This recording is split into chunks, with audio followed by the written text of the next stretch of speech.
Doctor Mohammad Yunus কোনো কাজকর্ম করেননি, একটা এনজিও চালিয়েছেন, শত শত কোটি টাকার মালিক হয়েছেন, কোনো কাজকর্ম করেননি, শুধুমাত্র সরকারি টেন্ডারবাজি করেছেন, কোনো কাজকর্ম করেননি, কিন্তু সারা জীবন দেখা যাচ্ছে এই রাষ্ট্রের যত যাকে বলা হয় ঘি মাখন পোলাও এগুলো সব খেয়েছেন। ডক্টর মোহাম্মদ ইউনূসের এই সরকারের মধ্যে ডোনাল্ড ট্রাম্প আসার পরেই এক ধরনের অস্থিরতা তৈরি হয় এবং তারা বিকল্প খুঁজতে থাকে। তারা ভারতের সঙ্গে একটা মিনিমাইজ করার চেষ্টা করে, কেন প্রথম দিকে তারা চেষ্টা করেছিল ভারতকে হিট অ্যান্ড হার্ট করে বীরের মতো বা জেহাদি জনগণের মতো জনগণের নেতা হিসেবে তারা চে গুয়েভারা হয়ে বা ফিদেল ক্যাস্ট্রো হয়ে কিউবার মতো একটা শক্তিশালী রাষ্ট্র গড়ে তুলবেন। আমেরিকার মধ্যে যেভাবে একেবারে নাকের ডোকায় কিউবা টিকে আছে, ওভাবে ভারতের নাকের ডোকায় এটা টিকে থাকবে। হয় নরেন্দ্র মোদী কী বললো কিংবা ডোনাল্ড ট্রাম্প কী বললো বাংলাদেশের ব্যাপারে, এই নিয়ে তো আমার মাথা ঘামানোরই দরকার নেই, কোনো অবস্থাতে মাথা ঘামানোর দরকার নেই, কিন্তু আমরা ঘামাচ্ছি বিকজ আমরা ভিতরে ভিতরে ঘামছি। এই গেল একটা। 2 নম্বর হলো যে এখানে দেখবেন যে এই বৈঠকের পর রাতারাতি যে সরকার তারা দুটো কাজ করেছে।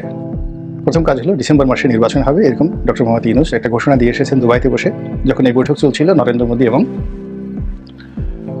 যাকে বলা হয় নরেন্দ্র মোদী এবং ডোনাল্ড ট্রাম্পের, ঠিক সেই সময়টা তিনি দুবাইতে বসে বলেছেন যে ডিসেম্বর মাসে একটি নির্বাচন হতে পারে। ডোনাল্ড ট্রাম্প আমেরিকার রাষ্ট্র ক্ষমতায় আসার পর ডক্টর মোহাম্মদ ইউনূসের সরকারে রীতিমতো একটা অস্থিরতা এবং আতঙ্ক শুরু হয়ে যায়। যথেষ্ট কারণ আছে, তার মধ্যে প্রধানতম কারণ হলো যে ডোনাল্ড ট্রাম্পের এবারের যে বিজয়টি আমেরিকার ইতিহাসে ব্যতিক্রম। আবার বাইডেন সরকার ডোনাল্ড ট্রাম্পের জমানাতে যে কর্ম করেছেন, অর্থাৎ ডোনাল্ড ট্রাম্পকে কোর্টে নিয়েছেন, গ্রেপ্তার করেছেন, জেলে রেখেছেন, তার বাড়িঘর তল্লাশি করেছেন এবং তাকে বেইজ্জতি করার জন্য সর্বোচ্চ চেষ্টা করেছেন, এটি আমেরিকার ইতিহাসে ইতিপূর্বে কখনো ঘটেনি। 1। 2 নম্বর হলো যখন ডোনাল্ড ট্রাম্প এবং মিস্টার জো বাইডেন সর্বশেষ নির্বাচন প্রতিদ্বন্দ্বিতা করলেন, সেখানে নির্বাচনের পরপর ডোনাল্ড ট্রাম্প তার কর্মী বাহিনীর মাধ্যমে অনেকটা বাংলাদেশি কায়দায় যে সন্ত্রাস চালিয়েছেন, ওটাও আমেরিকাতে হয়নি কখনো। ফলে ডেমোক্র্যাটরা সবসময় একটা ভয়ের মধ্যে ছিল যে ডোনাল্ড ট্রাম্প ক্ষমতায় যদি আসেন, তিনি এই বাংলাদেশের আওয়ামী লীগ বিএনপির মধ্যে যে দ্বন্দ্ব সংঘাত, এটির চেয়েও বেশি করে আমেরিকাতে ভাতৃঘাতী সংঘর্ষ তিনি শুরু করবেন। তিনি জিয়েদি, তিনি মিথ্যাবাদী এবং তিনি বিগত সরকারের আমলে কতবার মিথ্যা কথা বলেছেন এটাও কম্পিউটার দিয়ে তারা বের করে ফেলেছে। একেবারে চোখে মুখে তিনি মিথ্যা কথা বলেন, তিনি ব্যক্তিগত সম্পর্ক মেনটেন করেন এবং যখন যা ইচ্ছা তাই তিনি করেন এবং মুখ ফসকে নয় ইচ্ছা করেই তিনি বিতর্ক তৈরি হয় এমন কথা তিনি সবসময় বলে বেড়ান। তো তিনি ডক্টর মোহাম্মদ ইউনূস সম্পর্কে খোঁজখবর নিয়েছেন, তার সম্পর্কে কটূক্তি করেছেন এবং সেই যে গ্রামীণ ব্যাংকের অমুক হিলারি ক্লিন্টনকে যে টাকা দিয়েছিল, যেভাবে শেখ হাসিনা জিজ্ঞাসা করে, ওইভাবে তিনি ডক্টর মোহাম্মদ ইউনূসের খোঁজ খবর নিয়েছেন নির্বাচনের আগে। তো কাজেই নির্বাচনের পরে তিনি ক্ষমতায় যখন আসীন হলেন, সঙ্গত কারণেই ডক্টর মোহাম্মদ ইউনূসের ব্যাপারে খোঁজ খবর তিনি নেবেন এবং কতটা কঠোরভাবে নেবেন তার প্রমাণ আমরা দেখতে পেয়েছি গত কয়েকদিনে। তিনি নির্বাচিত হওয়ার পর পুরো যেই মেক্সিকো সাগর বা উপসাগর, গালফ অফ মেক্সিকো, এটার নাম পাল্টিয়ে দিয়েছেন। তারপর তিনি কানাডার মতো রাষ্ট্রকে আমেরিকার অন্তর্ভুক্ত করার জন্য তিনি বলেছেন যে আসলে কানাডা বাংলা মানে যাকে বলা হয় আমেরিকার অঙ্গরাজ্য হওয়া উচিত। তিনি ডেনমার্কের নিকট থেকে গ্রিনল্যান্ড দখল করার জন্য তিনি ঘোষণা দিয়েছেন যে গ্রিনল্যান্ড তিনি দখল করে নেবেন, এরকম আরও অনেক কিছু। তো এই খ্যাপাটি মানুষটি ডক্টর মোহাম্মদ ইউনূসের জন্য যে বুমেরাং হবেন, ক্ষতিকারক হবেন, এই ধরনের চিন্তা ভাবনা না করাটাই এক ধরনের নির্বুদ্ধিতা, যেটি সরকার যারা পরিচালনা করেন এখন এই মুহূর্তে বাংলাদেশে, তারা নিঃসন্দেহে আমার সাথে জ্ঞানী গুণী এবং তারা সেই বিষয়গুলো খুব ভালো করে বুঝেন এবং সেই জন্যই তাদের একটা প্রস্তুতি পর্ব চলছে তলে তলে, সামনে পেছনে। একটি কাজ হলো যে তাদের যে পুরনো সম্পর্কে আমেরিকার যে লবি, অর্থাৎ ডক্টর মোহাম্মদ ইউনূসের যে আমেরিকান যে লবি রয়েছে, সেই লবিতে ক্লিন্টন ফাউন্ডেশন, সেই ক্লিন্টন ফাউন্ডেশনের সঙ্গে জর্জ সরোজের নাম আসছে, বিখ্যাত ধনকুবের, যিনি আমেরিকার যে ডিপ স্টেট পরিকল্পনা, সেই পরিকল্পনাতে অর্থ বিনিয়োগ করেন। এবং এটি কীভাবে করেন, যারা আমেরিকার ফরেন পলিসি সম্পর্কে জানেন তারা খুব ভালো করে জানেন যে আমেরিকার অনেকগুলো কোম্পানি রয়েছে, অয়েল কোম্পানি, তারপরে অনেকগুলো প্রতিষ্ঠান রয়েছে, তারা আমেরিকার নামকরা যে রাষ্ট্রীয় প্রতিষ্ঠান এবং বেসরকারি প্রতিষ্ঠান, এনজিও, তাদের মাধ্যমে বিলিয়ন ডলার বিভিন্ন দেশে তারা বিনিয়োগ করে সেই দেশের রাষ্ট্র ক্ষমতা পাল্টিয়ে ফেলে। তারপর রাষ্ট্র ক্ষমতা পাল্টিয়ে ফেলার পর ওখানে নিজেদের লোক নিয়োগ করে এবং নিজেদের লোক নিয়োগ করে তারা উইদিন 60 ডেজের মধ্যে মানে অসম্ভব সব রাষ্ট্রীয় পর্যায়ের যে বাণিজ্যিক চুক্তিগুলো তারা করে ফেলে। তো ধরুন তারা বিনিয়োগ করলো বাংলাদেশ বা ভুটানের ক্ষেত্রে বা মালদ্বীপের ক্ষেত্রে $1 বিলিয়ন, মানে 10,000 কোটি টাকা বা 11,000 কোটি টাকা, কিন্তু তারা দেখা গেল যে 60 দিনের মধ্যে এমন কয়েকটি ব্যবসা পেল 1 লক্ষ কোটি টাকা তারা হাসিল করে নিয়ে গেল। এটাই ডিপ স্টেটের থিওরি, এবং এই থিওরিটা বাস্তবায়ন করার জন্য আমেরিকাতে যে কজন লোক বিনিয়োগ করেন তাদের মধ্যে জর্জ সরোজের নাম এই মুহূর্তে সবচেয়ে বিতর্কিত। তো যাই হোক, তাদের সঙ্গে ডক্টর ইউনূসের কী সম্পর্ক, তাদের সঙ্গে বর্তমান উপদেষ্টাদের কী সম্পর্ক, আমি কিছু জানি না, আমার এটা বলাও ঠিক হবে না, কিন্তু আপনারা সামাজিক মাধ্যমে ইচ্ছা করলে অনেক কিছু দেখে নিতে পারেন এই সময়ের মধ্যে কী কী ঘটনা ঘটে গেছে। আপনারা একবার একটু কল্পনা করেন তো যে আমাদের গ্রাম বাংলার যে কথাগুলো রয়েছে, খাই দায় চিকন আলী, মোটা হয় রমজান, আন্দোলন করলো কারা, রক্ত দিল কারা, আর উপদেষ্টা হলো কারা। এতেই বুঝবেন যে এই সিলেকশনগুলো কোত্থেকে এসেছে, কারা করলো।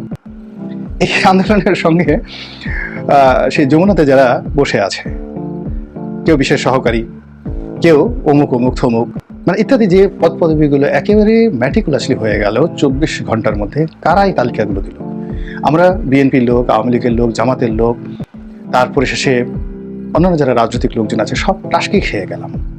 কেউ বলে যে এরা মানে প্রথম আলোর লোক, কেউ বলে ডেলি স্টারের লোক, কেউ বলে ভারতের লোক, কেউ বলে আমেরিকার লোক, কেউ বলে এনজিওর লোক, কিন্তু আলটিমেটলি এই ঘটনাগুলো কিন্তু ঘটে গেছে। তার কাজেই এগুলোর পিছনে অনেক অনেক পরিকল্পনা রয়েছে। তো যারা এই পরিকল্পনার অংশীদার তারা সবসময় আমাদের মাথায় কাঁঠাল ভেঙেছে, আমরা সবসময় নির্বোধের মতো তাদেরকে প্রশংসা করেছি, এবং তাদের দ্বারা অনেক ক্ষেত্রে আমরা প্রতারিত হয়েছি। তো এখন যে ঘটনাগুলো ঘটছে সেটা হলো, যেহেতু আমেরিকার একটা পট পরিবর্তন হয়েছে, আর বাংলাদেশের বর্তমান যে পট পরিবর্তনটা এটি পূর্বতম রেজিম অর্থাৎ জো বাইডেনের একটা মাস্টার প্ল্যানের অংশ। তো কাজেই এই সময়টিতে যারা বর্তমান রেজিমে রয়েছেন তাদের মধ্যে এক ধরনের অস্থিরতা কাজ করবে, এবং তাদের যে বিপদ বিপত্তি কী কী হতে পারে এটি আপনার আমার বা সাধারণ আমজনতার চেয়ে তারা ভালো জানেন। এই কারণ হলো এই ধরনের খেলাধুলা করেই তারা জীবনে সফল হয়েছেন। কোনো কাজকর্ম করেননি, একটা এনজিও চালিয়েছেন, শত শত কোটি টাকার মালিক হয়েছেন। কোনো কাজকর্ম করেননি, শুধুমাত্র সরকারি টেন্ডারবাজি করেছেন। কোনো কাজকর্ম করেননি, কিন্তু সারা জীবন দেখা যাচ্ছে এই রাষ্ট্রের যত যাকে বলা হয় ঘি মাখন পোলাও এগুলো সব খেয়েছেন। অধ্যাপক, খুব নামকরা অধ্যাপক, কিন্তু দেখা গেল যে জীবন অধ্যাপনাই করেননি, কিন্তু সেই ভারতের দালাল বা আমেরিকার দালাল রূপে, কিংবা শেখ হাসিনার দালাল রূপে, বা অন্য কারো দালাল রূপে দেখা গেল যে তারা সবসময় গদিতে চেয়ারে বসে পোলাও কোরমা মাখন অতীতেও খেয়েছেন, এখনও খাচ্ছেন। এই যে একজন শিবলি রুবায়াত, তার মতো মানুষ কী করে বলেন তো আওয়ামী লীগ জমানাতে শেয়ার মার্কেটের যে নিয়ন্ত্রক সংস্থা সিকিউরিটি এক্সচেঞ্জ কমিশন সেটা চেয়ারম্যান হলো, কী করে সে হাজার হাজার কোটি টাকা সেখান থেকে বানালো। এই জিনিসগুলো চিন্তা করেন, যেগুলো সব মানে মাস্টার প্ল্যান। কখনো এটা মোসাদ থেকে হয়ে আসে, কখনো দিল্লি থেকে হয়ে আসে, কখনো সিআইএ থেকে হয়ে আসে, আর আমরা আমজনতা, বেকুব জনতা এগুলোর সাথে লাফালাফি করি। তো যেটা বলছিলাম যে ডক্টর মোহাম্মদ ইউনূসের এই সরকারের মধ্যে ডোনাল্ড ট্রাম্প আসার পরেই এক ধরনের অস্থিরতা তৈরি হয়, এবং তারা বিকল্প খুঁজতে থাকে। তারা ভারতের সঙ্গে একটা মিনিমাইজ করার চেষ্টা করে, কেন প্রথম দিকে তারা চেষ্টা করেছিল ভারতকে হিট অ্যান্ড হার্ট করে বীরের মতো বা জেহাদি জনগণের মতো জনগণের নেতা হিসেবে তারা চে গুয়ে ভাড়া হয়ে বা ফিদেল ক্যাস্ট্রো হয়ে কিউবার মতো একটা শক্তিশালী রাষ্ট্র গড়ে তুলবেন। আমেরিকার মধ্যে যেভাবে একেবারে নাকের ডোকায় কিউবা টিকে আছে, ওভাবে ভারতের নাকের ডোকায় এটা টিকে থাকবে। কিন্তু পরবর্তী দেখা গেল যে না, সম্ভব নয়। তখন তারা ভারতের সঙ্গে সমঝোতা করার, বন্ধুত্ব করার জন্য উপায় খুঁজছে, এবং এখন পর্যন্ত উপায় হয়নি। দ্বিতীয়ত, আমেরিকার সঙ্গে সম্পর্ক স্থাপন করার জন্য তারা চেষ্টা করেছে, কিন্তু সেটা কার্যত একেবারে বুমেরাং হয়ে গেছে। ফলে তারা কী করলো, সাবেক সরকারের যে এজেন্সিগুলো রয়েছে, যে লোকজন রয়েছে, লোকবল রয়েছে, ফাইন্যান্স রয়েছে, কানেক্টিভিটি রয়েছে গ্লোবালি, সেটাকে তারা ম্যাটেরিয়ালাইজ করার চেষ্টা করেছে বা করবে। এটাই স্বাভাবিক।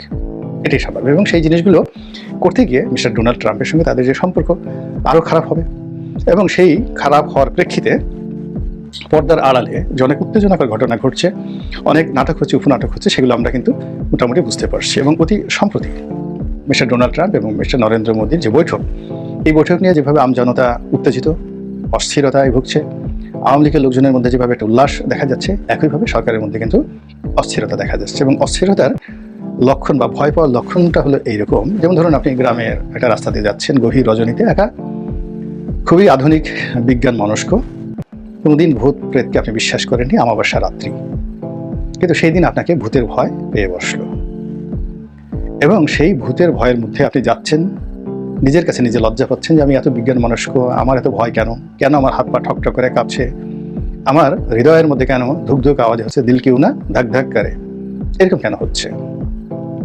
তো ওই অবস্থাতে যদি পেছন থেকে কেউ একটু ধীরে, ছোটটা বাচ্চা ছেলে ওই রজনীকে জাস্ট দুষ্টামি করে বলে কুক, আপনি সঙ্গে সঙ্গে চিত হয়ে পড়ে যাবেন, সঙ্গে সঙ্গে চিত হয়ে পড়ে যাবেন। এমনকি আপনার হার্ট ব্রাস্ট হয়ে যেতে পারে, আপনার মস্তিষ্কে রক্তক্ষরণ ঘটতে পারে ভয়ের কারণে। তো মানুষ যখন অস্থিরতায় ভুগে তখন দেখা গেল যে ছোটোখাটো বিষয়গুলো নিয়ে, অনুল্লেখ্য বিষয়গুলো নিয়ে, অপ্রয়োজনীয় বিষয়গুলো নিয়ে মাতামাতি করে। সরকারের মধ্যে যদি স্থিরতা থাকতো, আত্মবিশ্বাস থাকতো, সরকারের জনপ্রিয়তা থাকতো এবং সরকারের যদি লক্ষ্য স্থির থাকতো, তাহলে মিস্টার মোদি কি বললেন, ডোনাল্ড ট্রাম্প কি বললেন, ওগুলো নিয়ে তার একটু মাথা ব্যথা হতো না। এই বাংলায় শেখ হাসিনা হিলারি ক্লিন্টনের টেলিফোন ধরেননি, একদম ধরেননি। আর হয়ারাল দেখা যাচ্ছে যে আমাদের ডক্টর মোহাম্মদ ইউনূস একজন রাষ্ট্রদূতের সাথে তিনি বৈঠক করতে গিয়ে যেভাবে কাচুমাচু করেছেন, আমেরিকা রাষ্ট্রদূতের সঙ্গে বৈঠক করতে গিয়ে, কিংবা যশ সরোজের ছেলে যখন আসলো তার সঙ্গে বৈঠক, কিংবা অন্যান্য IMF এর কর্তাদের সাথে তার বৈঠক, ওখানে আপনি বডি ল্যাঙ্গুয়েজ দেখলে বুঝতে পারবেন যে তার আত্মবিশ্বাসটা কোন পর্যায়ে রয়ে গেছে। এই ধরনের লোকজন গত 15 বছরে শেখ হাসিনার দরবারে ঢুকতেই পারেনি। তো যেটা বলছিলাম যে এই অস্থিরতার কারণে কি হচ্ছে, আমরা যেভাবে আলোচনা করছি আমাদের মধ্যে অস্থিরতা রয়েছে, ভয় রয়েছে, আতঙ্ক রয়েছে, সরকারের মধ্যে রয়েছে। এবং এই জন্য সরকার কি করছে, রিয়্যাক্ট করছে। কি রিয়্যাক্ট করছে? ডেইলি স্টার বাংলা, মানে ডেইলি স্টার ইংরেজি পত্রিকা, এটার একটা বাংলা ভার্সন রয়েছে অনলাইনে। তো সেখানে সেই নরেন্দ্র মোদী এবং ডোনাল্ড ট্রাম্পের বৈঠকের বিষয়বস্তু নিয়ে একটি রিপোর্ট করা হয়েছে বাংলায়, এবং সেখানে বাংলাদেশের বিষয়টি নরেন্দ্র মোদীর হাতে আমি ছেড়ে দিলাম এরকম অনুবাদ করা হয়েছে। আর এটা দেখে শুনে সরকারের যারা কর্তা ব্যক্তি খেপে মেপে একেবারে রীতিমতো অস্থির, এবং তারা ভার্ব শিখাচ্ছেন, অ্যাডভার্ব শিখাচ্ছেন, প্রিপোজিশন শিখাচ্ছেন। এটার ইংরেজি অনুবাদ এই, ইংরেজির এটার বাংলা অনুবাদ এই হবে। ডেইলি স্টারের মতো একটা পত্রিকা এখনও তারা ইংরেজি থেকে বাংলা অনুবাদ করতে শিখে নেই, এরকম নানা রকম কথাবার্তা তারা বলছে। এটা মূলত ভয় থেকে এবং অস্থিরতা থেকে হয়। নরেন্দ্র মোদী কী বললো কিংবা ডোনাল্ড ট্রাম্প কী বললো বাংলাদেশের ব্যাপারে, এই নিয়ে তো আমার মাথা ঘামানোরই দরকার নেই, কোনো অবস্থাতে মাথা ঘামানোর দরকার নেই, কিন্তু আমরা ঘামাচ্ছি বিকজ আমরা ভিতরে ভিতরে ঘামছি। এই গেল একটা। 2 নম্বর হলো যে এখানে দেখবেন যে এই বৈঠকের পর রাতারাতি যে সরকার তারা দুটো কাজ করেছে। প্রথম কাজ হলো ডিসেম্বর মাসে নির্বাচন হবে, এরকম ডক্টর মোহাম্মদ ইউনূস একটা ঘোষণা দিয়ে এসেছেন দুবাইতে বসে, যখন এই বৈঠক চলছিল নরেন্দ্র মোদী এবং যাকে বলা হয় নরেন্দ্র মোদী এবং ডোনাল্ড ট্রাম্পের, ঠিক সেই সময়টা তিনি দুবাইতে বসে বলেছেন যে ডিসেম্বর মাসে একটি নির্বাচন হতে পারে। এবং সেখানে খুবই একটা বিব্রতকর প্রশ্ন তাকে করা হয়েছে যে মিস্টার ইউনূস, আপনি শান্তিতে নোবেল পুরস্কার পেয়েছেন এবং এই মুহূর্তে আপনি রাষ্ট্র ক্ষমতায় আছেন, আপনার সময় বাংলাদেশে যে অবস্থা চলছে, তো আইন শৃঙ্খলা ভালো চলছে না, আপনাকে লোকজন পছন্দ করছে না, আপনার সব কিছু এলোমেলো বা লড়র ভড়র। ইংরেজিতে আপনি দেখবেন যে আমরা বাংলা অনুবাদ করলে ভাবার্থ এরকম বোঝায়।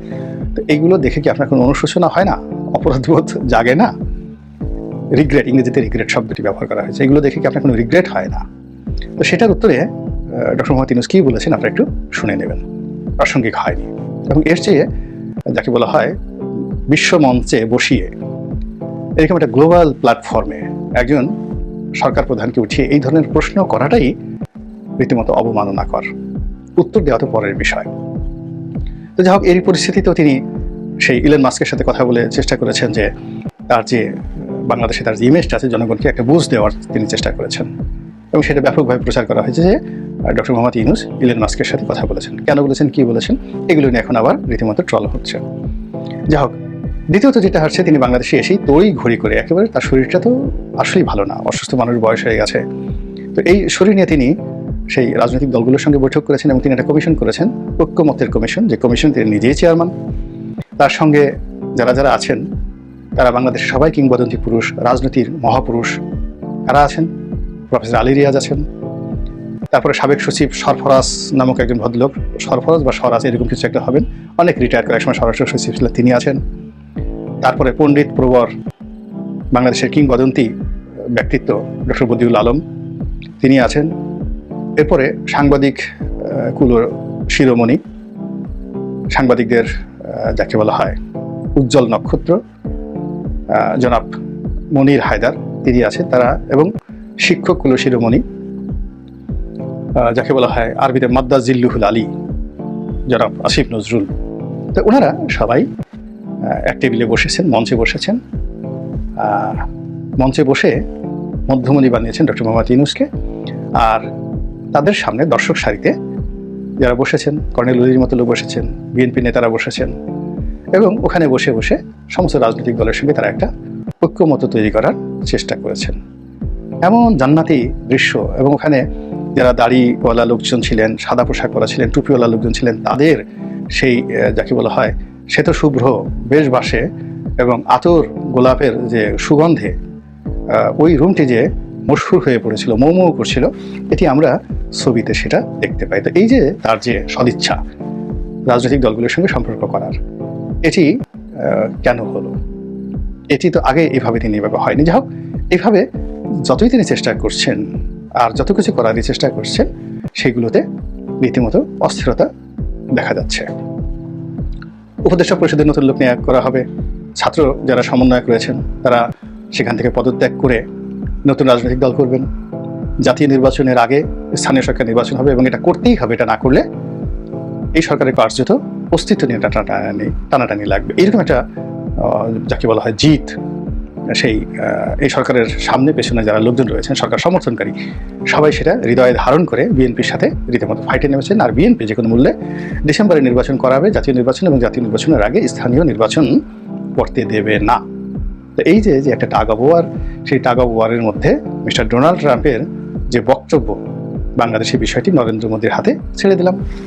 আর নরেন্দ্র মোদী তার যে অভ্যন্তরীণ রাজনীতি রয়েছে, তার হাতে যে আইনগত বিষয়াদি রয়েছে বাংলাদেশের বিষয় হ্যান্ডেল করার জন্য, এবং তার যে গোয়েন্দা ইউনিট রয়েছে, তার হাতে শেখ হাসিনার মধ্যে ট্রাম্প কার্ড রয়েছে, সেইগুলোকে ব্যবহার করে আগামীতে তিনি কী করেন সেটাই দেখার বিষয়। আল্লাহর জন্য যে বুমেরাং হবেন, ক্ষতিকারক হবেন, এই ধরনের চিন্তা ভাবনা না করাটাই এক ধরনের নির্বুদ্ধিতা, যেটি সরকার যারা পরিচালনা করেন এখন এই মুহূর্তে বাংলাদেশে, তারা নিঃসন্দেহে আমার সাথে জ্ঞানী গুণেও তারা সেই বিষয়গুলো খুব ভালো করে বুঝেন, এবং সেই জন্যই তাদের একটা প্রস্তুতি পর্ব চলছে তলে তলে, সামনে সামনে, পেছনে পেছনে।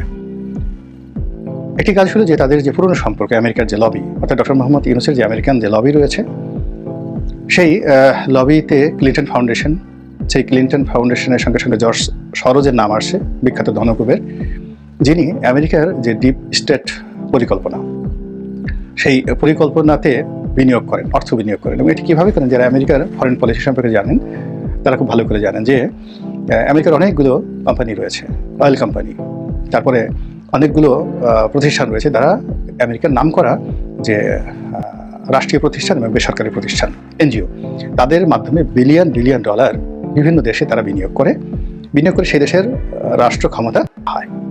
নরেন্দ্র মোদী কী বললো কিংবা ডোনাল্ড ট্রাম্প কী বললো বাংলাদেশের ব্যাপারে, এই নিয়ে তো আমার মাথা ঘামানোরই দরকার নেই, কোনো অবস্থাতে মাথা ঘামানোর দরকার নেই, কিন্তু আমরা ঘামাচ্ছি বিকজ আমরা ভিতরে ঘামছি। এই গেল একটা। 2 নম্বর হলো যে এখানে দেখবেন যে এই বৈঠকের পর রাতারাতি যে সরকার, তারা দুটো কাজ করেছে। প্রথম কাজ হলো ডিসেম্বর মাসে নির্বাচন হবে, এরকম ডক্টর মোহাম্মদ ইউনূস একটা ঘোষণা দিয়ে এসেছেন দুবাইতে বসে, যখন এই বৈঠক চলছিল নরেন্দ্র মোদী এবং যাকে বলা হয় নরেন্দ্র মোদী এবং ডোনাল্ড ট্রাম্পের, ঠিক সেই সময়টা তিনি দুবাইতে বসে বলেছেন যে ডিসেম্বর মাসে একটি নির্বাচন হতে পারে।